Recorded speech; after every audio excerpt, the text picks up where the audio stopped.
嘅一個地方啊，即係喺呢個楊濤廣場裏邊。咁啊，裏邊咧佢有咩好咧？就係嗰個雲吞咧就夠細粒啦，即係夠傳統啦。第二咧就最中意就係佢個麵啦，佢個麵咧係好幼嗰種，但係又唔會話韌到咬到好咬橡筋嗰種感覺嘅。但係價錢唔係佢嘅優勢嚟嘅嚇。不過咧就坐得舒服咯，都唔錯㗎。但係就真係唔算。隔離呢個城城煎餃就平啲嘅，應該而家做到係佢哋呢度好似係19蚊一碟嘅，因為每間都唔同㗎。19蚊一碟煎餃，冰花煎餃。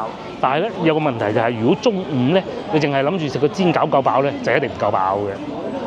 但係就好火爆咯。仲有呢一間以前好多古仔，但係而家可能都已經係變到連鎖式經營嘅婆婆麵啦。